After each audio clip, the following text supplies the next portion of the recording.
Bagian 1, pindah ke flat tua. Hujan turun deras sore itu.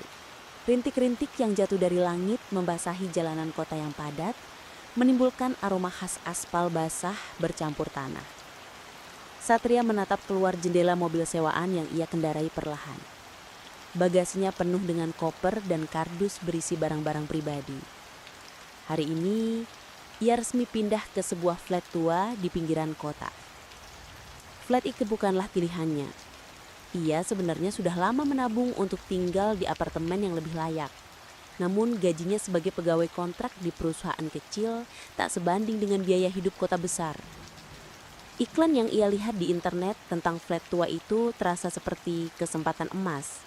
Harga sewa murah, lokasi tak terlalu jauh dari kantor, dan tersedia segera. Namun begitu ia sampai di depan gedung flat itu, hatinya langsung dicekam perasaan aneh.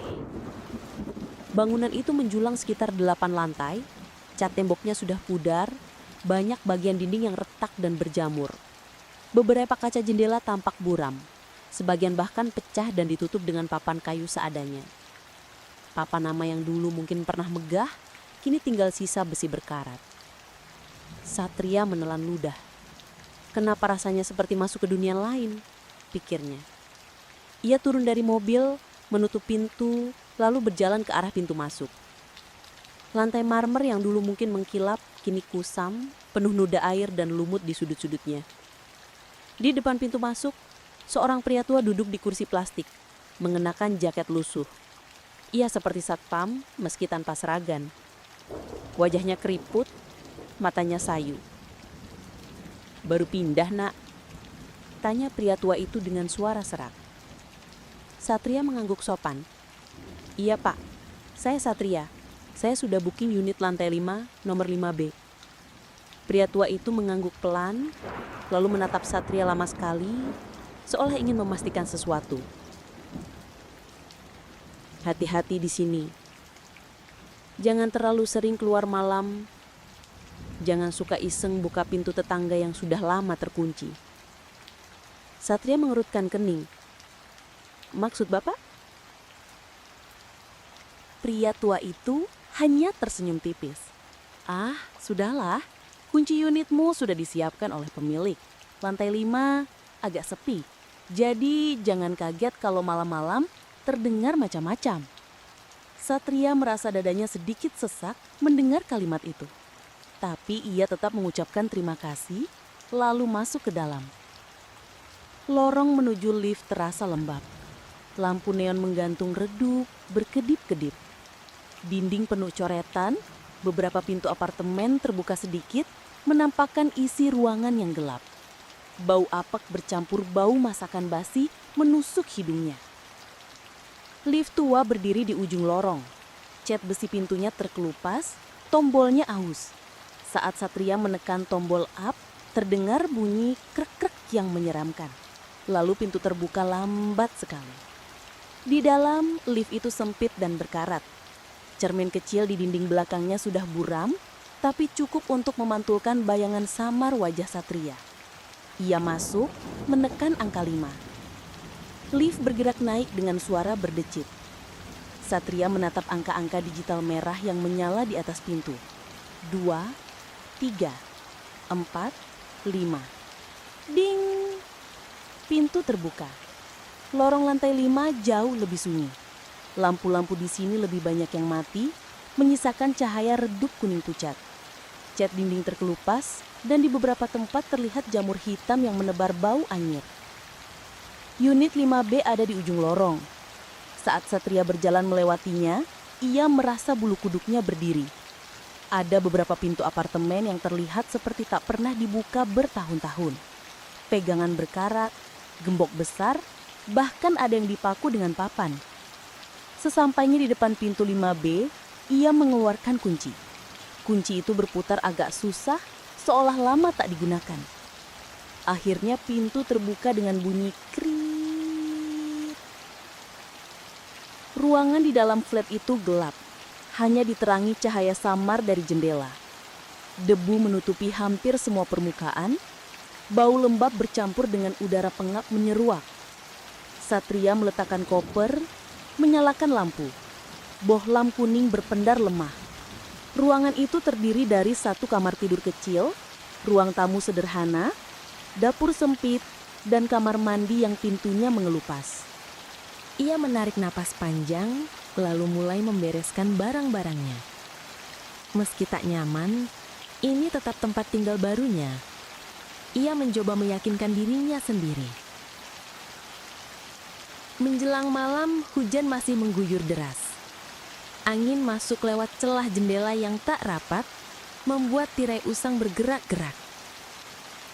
Satria duduk di kursi kayu yang ia bawa sendiri. Membuka laptop, mencoba mengalihkan pikirannya dengan menonton film. Namun suara-suara dari luar flat membuatnya sulit berkonsentrasi. Ada suara langkah kaki di lorong. Pelan, lalu berhenti tepat di depan pintunya. Tok, tok, tok. Satria terdiam. Siapa yang mengetuk malam-malam begini? Jam sudah hampir pukul 11. Ia menunggu, tapi tak ada suara lain. Ia memberanikan diri mendekat, mengintip lewat lubang pintu. Kosong. Lorong gelap itu hanya dihiasi lampu berkedip. Ia kembali duduk, mencoba menenangkan diri. Namun tak lama kemudian suara itu terdengar lagi. Tok, tok, tok. Kali ini lebih keras. Satria kembali mengintip. Tetap kosong. Tubuhnya merinding. Ia buru-buru mengunci pintu rapat-rapat, lalu masuk ke kamar.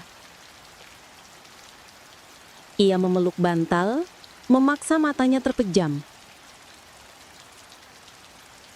Sebelum tertidur, ia sempat mendengar suara samar, seperti seseorang berbisik di luar pintunya. Sudah lama kosong. Keesokan paginya, Satria terbangun dengan kepala berat. Ia merasa seperti tidak benar-benar tidur. Ia membuka pintu, dan matanya terbelalak. Di depan pintu flatnya, ada bekas jejak kaki basah. Banyak sekali. Seperti orang berjalan mondar-mandir tepat di depan pintunya semalaman. Tapi yang membuatnya lebih ngeri, jejak kaki itu kecil. Seperti milik anak kecil. Bagian 2. Suara-suara di malam hari. Hari-hari pertama Satria di flat tua itu berjalan dengan rasa tidak nyaman yang terus menempel. Setiap kali ia pulang kerja, lorong lantai 5 terasa seperti lorong tak berujung. Hening, lembab, dan selalu ada hawa dingin yang seolah menempel di kulitnya. Meski begitu, ia berusaha menormalkan semuanya. Mungkin hanya sugesti.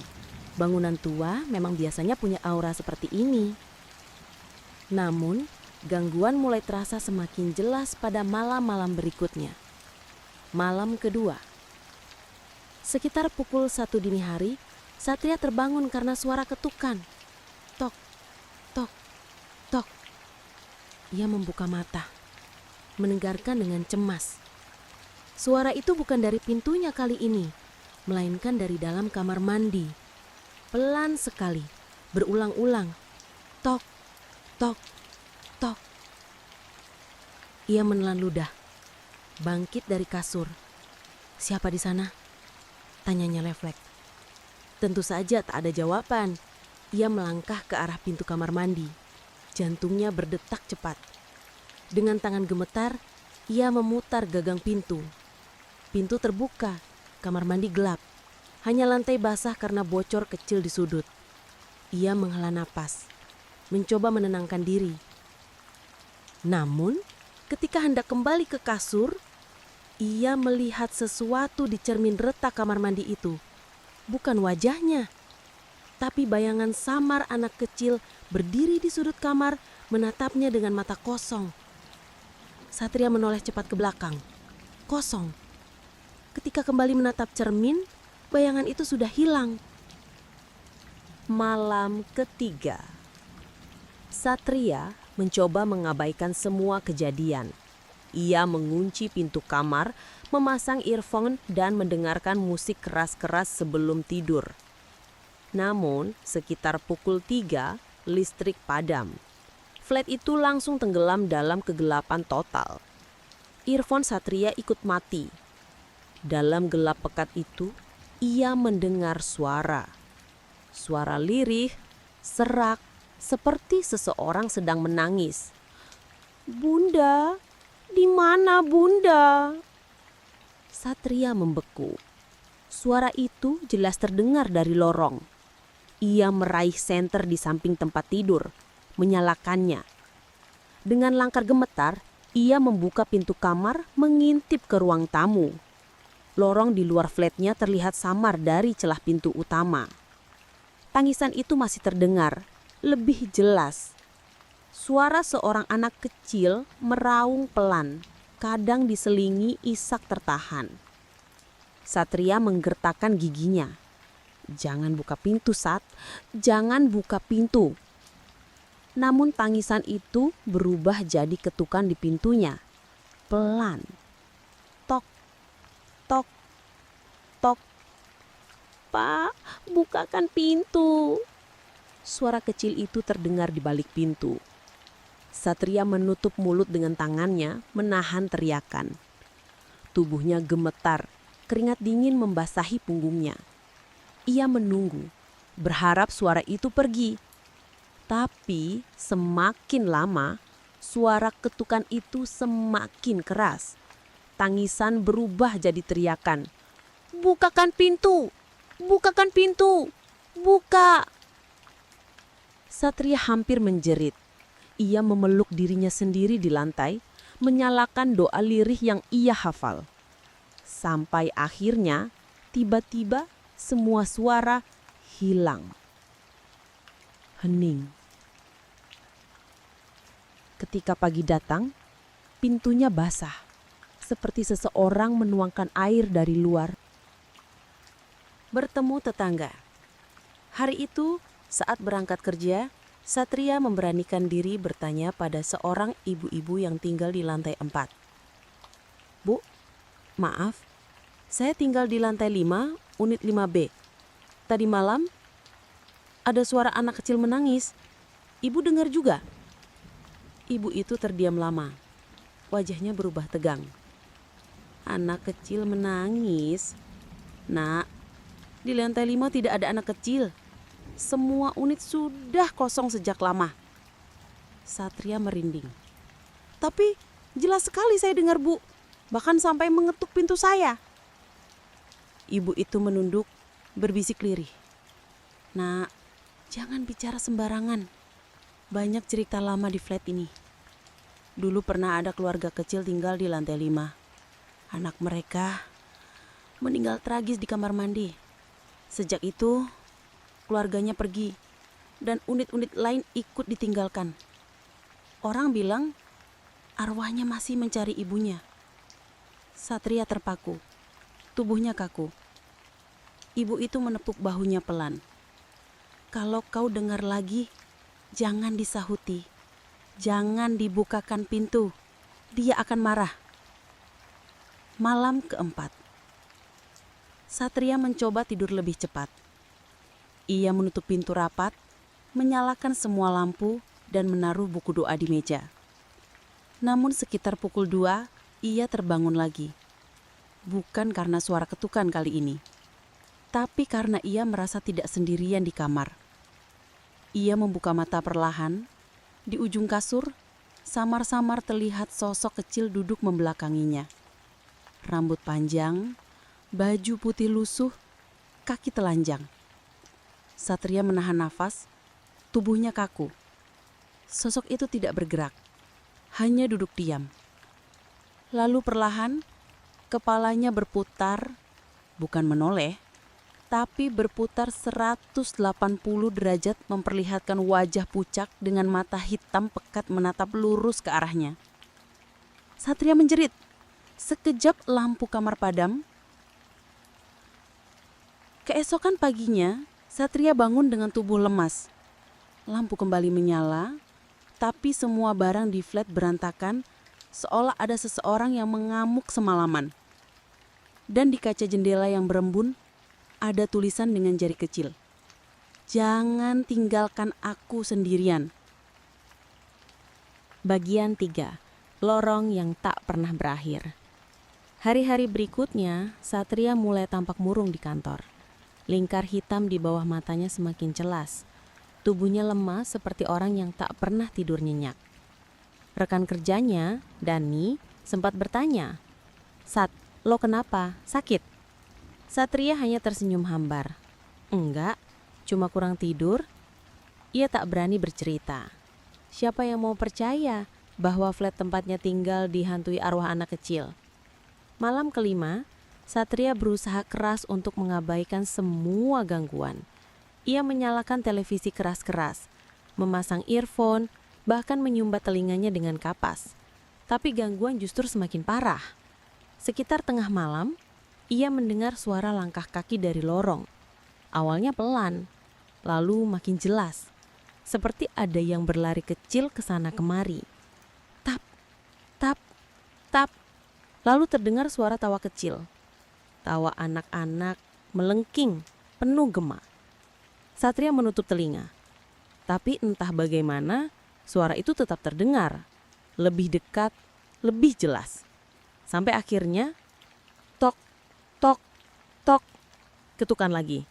Kali ini bukan di pintu depan, melainkan di pintu kamarnya sendiri. Dengan jantung berdegup, Satria mendekati pintu kamar. Ia menempelkan telinga. Dari balik pintu terdengar suara anak kecil berbisik. "Main, ayo main di lorong." Satria mundur, wajahnya pucat. "Jangan dibuka, jangan dibuka." Namun, saat ia menoleh ke belakang, pintu kamarnya terbuka dengan sendirinya. Angin dingin berhembus masuk, padahal semua jendela tertutup. Dan ia melihatnya. Lorong flat, tapi kali ini lorong itu berbeda. Lampu-lampu padam semua. Gelap gulita, hanya ada cahaya samar merah di kejauhan. Lorong terasa lebih panjang, lebih jauh dari biasanya, seperti tak ada ujungnya. Satria mencoba menutup pintu, tapi tubuhnya kaku. Kakinya justru melangkah sendiri seolah ditarik sesuatu. Lorong aneh. Satria berjalan menyusuri lorong yang asing itu. Langkahnya bergema, dan setiap gema terdengar lebih lambat, lebih berat. Dinding flat terlihat mengelupas parah. Bercak hitam menyebar seperti darah kering. Bau anyir menusuk hidungnya. Ria. Suara lirih memanggil namanya. Ia menoleh ke kiri. Di balik salah satu pintu yang sedikit terbuka, ada mata kecil mengintip. Hitam pekat, berkilau. Satria mundur. Pintu itu berderit terbuka lebar, kosong. Hanya ruangan gelap dan bau busuk. Ia mempercepat langkah, tapi lorong terasa semakin panjang. Angka-angka pintu unit yang ia lewati tidak berurutan. 5A, 5C, 5F, lalu 5A lagi. Ini apa-apaan? Gumamnya panik. Bertemu sosok. Tiba-tiba ia melihat sosok di ujung lorong. Seorang anak kecil berdiri membelakanginya. Rambut panjang, baju putih basah, kaki telanjang. Anak itu diam saja. Satria menahan napas. Kamu siapa?" Anak itu perlahan menoleh.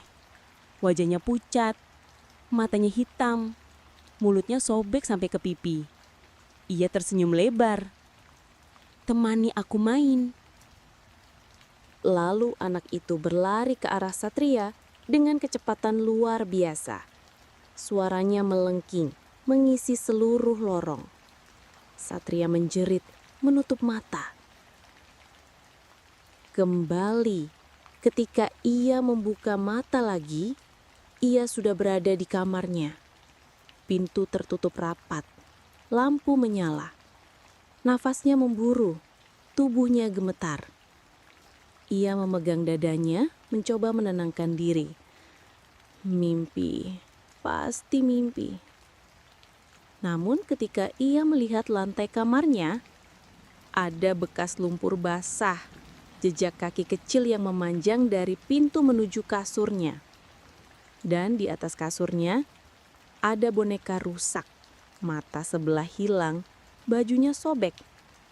Boneka itu tidak pernah ia miliki sebelumnya. Esok paginya, Satria tak tahan lagi. Ia turun ke lantai 1, menemui penjaga tua yang pertama kali ia temui. "Pak, saya mau tanya, flat ini, apa yang sebenarnya terjadi di sini? Saya terus diganggu. Ada suara anak kecil, ada lorong aneh. Saya tidak bisa tidur."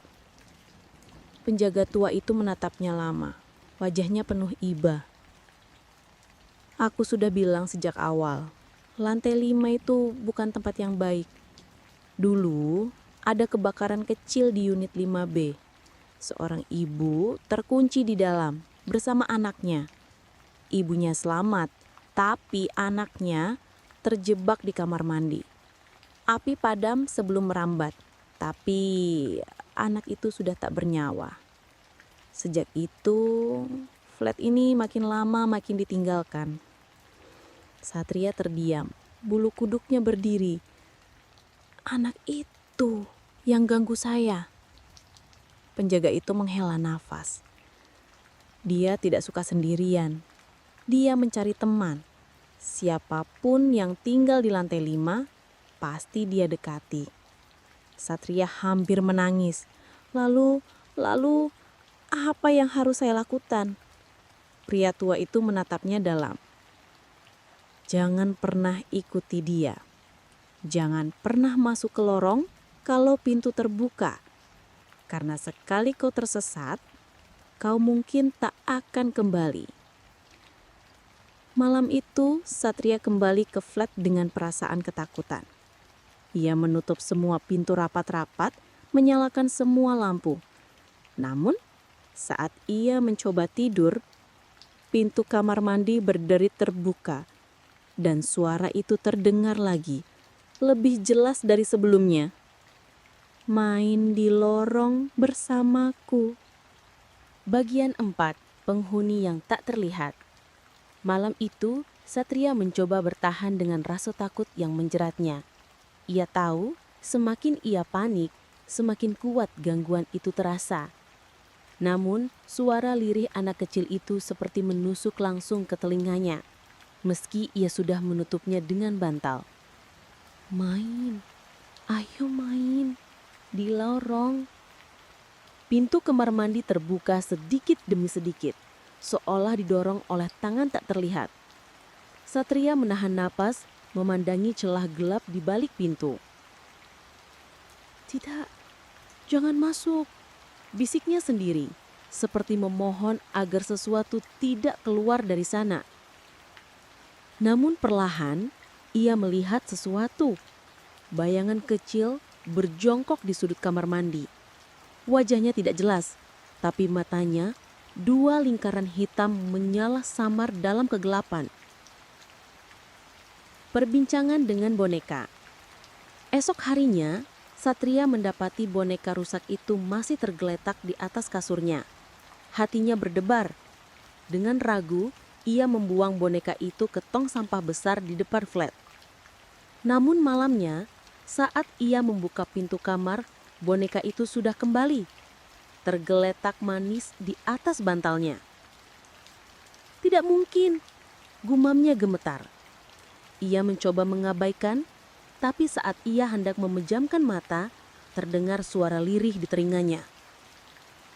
"Kenapa kamu buang temanku?" Satria tersentak. Ia membuka mata, menoleh kiri dan kanan, tak ada siapapun. Tapi boneka itu, kini posisinya berubah. Kepalanya menoleh ke arah Satria. Meski sebelumnya, ia pasti menaruhnya menghadap ke langit-langit. "Ini gila, aku harus pindah." Usaha kabur. Keesokan paginya, Satria segera menghubungi agen properti. "Mbak, saya mau pindah. Apa ada unit lain? Atau saya keluar saja?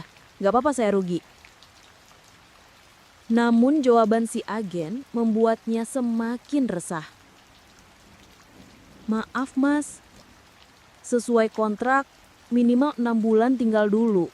Kalau belum, deposit hangus. Tapi kalau mas keberatan, silakan cari sendiri pengganti." Satria memegang kepalanya. Kontrak sialan itu membuatnya terjebak. Ia mencoba mencari kos lain, tapi semua penuh atau harganya jauh lebih mahal. Pada akhirnya, ia kembali ke flat tua itu dengan perasaan pasrah. Malam ke-7, kursi di lorong. Malam itu, gangguan kembali datang.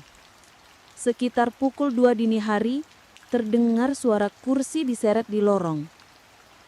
Grik, grik. Satria membuka pintu sedikit, mengintip keluar. Dan ia melihat sesuatu yang membuat darahnya membeku. Di tengah lorong ada kursi kayu tua. Duduk di atasnya sosok anak kecil dengan baju putih basah. Ia menatap lurus ke arah pintu Satria. Senyumnya lebar, mulutnya sobek, giginya hitam. Satria buru-buru menutup pintu, mengunci rapat-rapat. Tapi ketukan kembali terdengar. Tok, tok, tok. "Main sama aku." Satria berteriak sekuat tenaga, berharap ada tetangga lain yang mendengar. Tapi flat itu terlalu sepi, tak ada seorang pun yang keluar. Penjaga tua bicara lagi. Keesokan harinya, Satria kembali menemui penjaga tua di lantai bawah.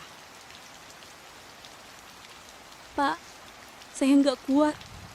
Semalam dia duduk di kursi, di lorong, menatap saya. Senyumnya." Pria tua itu menepuk bahunya, menatapnya penuh iba. "Kalau kau sudah melihatnya duduk di kursi, artinya dia sudah memilihmu. Dia ingin kau jadi temannya selamanya." Satria terperangah. "Maksud Bapak apa?" Penjaga itu tak menjawab. Ia hanya berbalik, berjalan menjauh, meninggalkan Satria sendirian dengan rasa takut yang semakin menjadi. Malam ke-8, ketukan di dalam. Malam berikutnya, Satria berusaha tidak tidur. Ia menyalakan semua lampu, menaruh Al-Quran di samping kasurnya, dan memutar murotal di ponselnya. Namun, sekitar pukul 3 dini hari, ia mendengar sesuatu. Tok, tok, tok. Tapi kali ini bukan dari pintu. Ketukan itu terdengar dari dalam lemari. Satria mematung, tubuhnya gemetar. Ketukan itu semakin keras. Tok, tok, tok. Sampai akhirnya pintu lemari terbuka sendiri. Dan di dalamnya anak kecil itu berjongkok menatap Satria dengan mata hitam pekat. "Kenapa nggak mau main sama aku?" Satria berteriak histeris, menendang pintu lemari, lalu berlari keluar kamar. Ia tak peduli lagi. Ia menuruni tangga flat tanpa menoleh ke belakang, meski terdengar suara langkah kecil mengikuti di belakangnya. Malam di pos jaga. Satria akhirnya tidur di pos jaga, ditemani lampu redup dan radio kecil milik penjaga tua. Pagi menjelang, ia terbangun. Penjaga tua itu duduk di kursinya, memandanginya dengan wajah serius. "Kau sudah terlalu jauh terlibat," katanya lirih. Satria menelan ludah. Apa maksud Bapak? Kalau kau terus tinggal di lantai 5, Cepat atau lambat kau akan hilang. sama seperti penghuni sebelum-sebelumnya. Hilang? Pria itu mengangguk pelan. Beberapa penghuni lantai 5 tak pernah ditemukan lagi. Mereka bilang pindah mendadak, tapi sebenarnya lorong itu menelan mereka. Satria merasa tubuhnya lemas. Ia menunduk, wajahnya pucat. Aku harus bagaimana? Penjaga itu hanya menghela napas panjang. Berdoalah kau masih sempat keluar dari sana. Bagian 5, malam terakhir di flat itu. Satria tidak sanggup lagi. Tubuhnya lelah, pikirannya terkuras, dan ketakutan sudah menjalar ke dalam darahnya. Semakin lama ia tinggal, semakin jelas bahwa flat tua itu bukan sekadar bangunan reot. Ia hidup, ia lapar, dan ia menjerat siapapun yang terlalu lama di dalamnya. Keputusan pindah. Pagi itu, Satria menenteng koper. Ia memutuskan untuk kabur, meski berarti deposit hangus, meski ia harus tidur di kantor atau kos adanya. Ia menuruni tangga terburu-buru. Namun, saat ia sampai di lantai bawah, koper itu terasa lebih berat. Satria berhenti sejenak, membuka resletingnya. Isi koper berantakan, penuh pakaian yang sudah ia fulap. Tapi di tengah tumpukan itu, ada boneka rusak yang semestinya ia buang 2 malam lalu. Tidak mungkin. Satria mundur setapak. Aku buang kamu. Boneka itu menoleh perlahan. Lehernya kaku berderit. Kepalanya miring ke arah Satria. Jangan tinggalkan aku. Suaranya lirih, seperti berasal dari dalam boneka. Satria menjerit, menjatuhkan koper, lalu berlari keluar pintu flat. Namun, begitu ia keluar, Satria terdiam. Pintu yang seharusnya mengarah ke halaman depan justru terbuka ke sebuah lorong panjang, gelap tanpa ujung. Tidak, ini tidak nyata. Aku bermimpi. Ia menoleh ke belakang. Flat tua itu lenyap. Hanya lorong gelap yang membentang. Dindingnya lembab, bau amis darah tercium. Suara kursi diseret menggema. Gerik, gerik. Dan di ujung lorong, ia melihat sosok anak kecil duduk di atas kursi kayu. Menatapnya dengan senyum sobek lebar. Pertemuan terakhir. Satria gemetar. Apa yang kamu mau dariku? Kenapa aku? Anak kecil itu turun dari kursi. Suara langkah kecilnya menggema, mendekat berlahan. Aku sendirian. Semua orang tinggalkan aku. Sekarang kamu teman aku. Tidak, aku bukan temanmu. Satria mundur, tapi lorong itu semakin panjang, seolah-olah ia tak bisa kabur kemanapun. Sosok itu kini tepat di depannya. Tubuh anak kecil itu basah kuyup.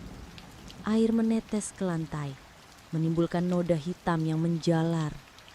Tangannya pucat, jarinya panjang, dan dingin saat menyentuh lengan Satria.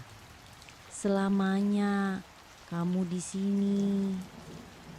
Satria berteriak sekuat tenaga, menepis tangan itu, lalu berlari. Namun lorong itu tak berujung. Ia berlari, sampai napasnya tersengal. Tapi pintu keluar tak pernah muncul. Di belakangnya, suara tawa anak kecil itu semakin keras, semakin dekat. Hahaha, jangan lari temanku. Kembali ke kamar. Tiba-tiba Satria jatuh tersungkur. Kepalanya menghantam lantai keras. Saat ia membuka mata, Ia sudah kembali berada di kamar flat tua di lantai 5. Lampu redup, bau apek menusuk hidung. Namun ada yang berbeda. Di atas kasurnya ada koper, sama persis dengan yang ia bawa tadi.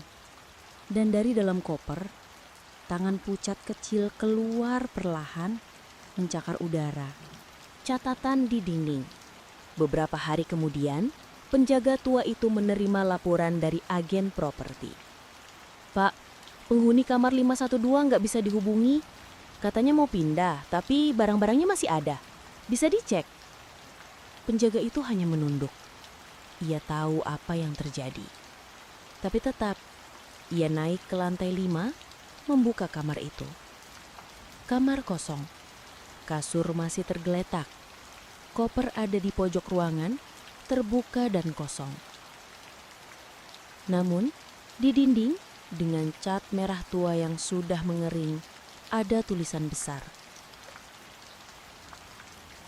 "Aku sudah punya teman baru."